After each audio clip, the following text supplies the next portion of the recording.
السلام علیکم ورحمۃ اللہ وبرکاتہ۔ آج میں نے دیکھا ہر جگہ گناہ ہو رہے ہیں، کوئی کس طرح گناہ کر رہا ہے، کوئی کس طرح گناہ کر رہا ہے۔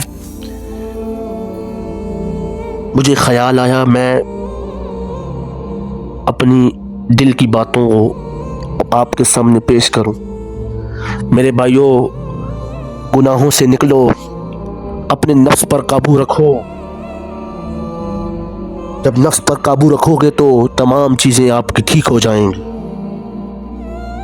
نفس کی وجہ سے شیطان بھی برباد ہوا ہے،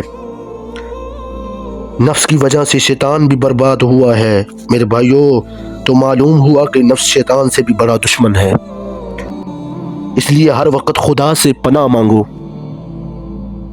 اے اللہ، مجھے نیک باتوں کا الہام کر اور اس نفس کے شر سے مجھے محفوظ فرمائیے۔ یہ نفس اتنا برا ہے، یہ نفس اتنا برا ہے کہ گناہ کیا چیز ہے، یہ کفر تک پہنچا دیتا ہے۔ میرے بھائیو دوستو، نفس پر قابو رکھو۔ آج بندہ نفس کو نہیں دیکھتا۔ جتنے لوگ دوزخ میں جائیں گے سب نفس کی وجہ سے جائیں گے۔ کفر والا بھی نفس کی وجہ سے جائے گا، زنا والا بھی نفس کی وجہ سے جائے گا، شراب والا بھی نفس کی وجہ سے جائے گا، بے نمازی بھی نفس کی وجہ سے جائے گا۔ یہ سب خرابیاں نفس کی بات ماننے کی وجہ سے ہیں۔ نفس کہتا ہے کہاں جاؤ گے، سردی میں نماز پڑھنے۔ اس لیے پھر انسان نفس کی سنتا ہے، نماز کو نہیں جاتا۔ نفس کہتا ہے اچھا کام نہیں کرنا، اس لیے بندہ اچھا کام نہیں کر سکتا نفس کی وجہ سے۔ جو نفس ہے وہ ہر چیز سے روکتا ہے، برائی کی طرف راغب کرتا ہے۔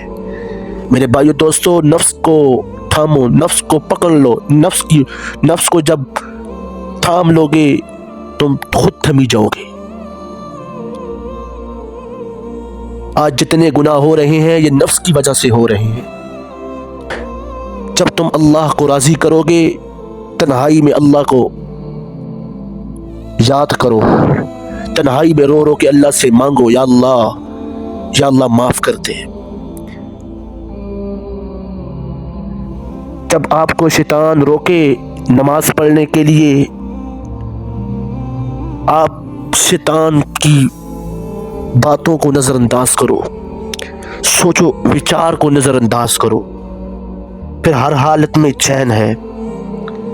انشاءاللہ جب کوئی ایسی شکل نظر آ جائے جس کی طرف دل کو کشش ہو تو اپنی نظروں کو وہاں سے پھیر دو۔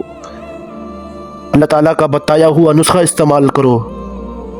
جب بیٹوں کو پریشانی ہوتی ہے تو اپنے ابا کی نصیحت کو یاد کرتا ہے، جب بندے کو پریشانی ہوتی ہے تو اپنے رب کی نصیحت کو یاد کرے۔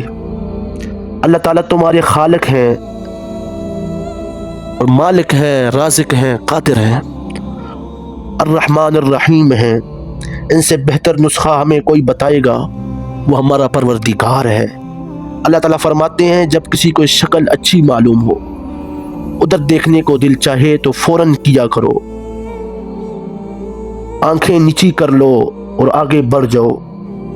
میرے بھائیو دوستو، وہاں آنکھ کو ٹھکاؤ بھی مت۔ ان فانی سہاروں سے ٹیک نہ لگاؤ میرے بھائیو، شیطان اوورٹیک کرے گا، بس وہاں سے آنکھ بچا کر بھاگو۔ میرے بھائیو دوستو، جتنا نفس پر قابو رکھو گے اتنا فائدہ ہے۔ نفس کی وجہ سے میں نے آپ کو بتایا شیطان بھی برباد ہو گیا۔ نفس ایسی چیز ہے، نفس جس انسان کا گناہوں کی طرف راغب ہو جائے پھر انسان تکبر میں بھی آ جاتا ہے، کینہ بھی کرنے لگ پڑتا ہے، اپنے آپ کو دوسروں سے برتر سمجھتا ہے، اپنی اوقات کو بھول جاتا ہے۔ وہ نہیں کہتے اتنا نہ کر، اپنے جذبات میں رہ، حد سے نہ گزر، دائرہ ذات میں رہ، ایک قطرہ ناپاک نسب ہے تیرا، ارے اوقات یہی ہے تیری اوقات میں رہ۔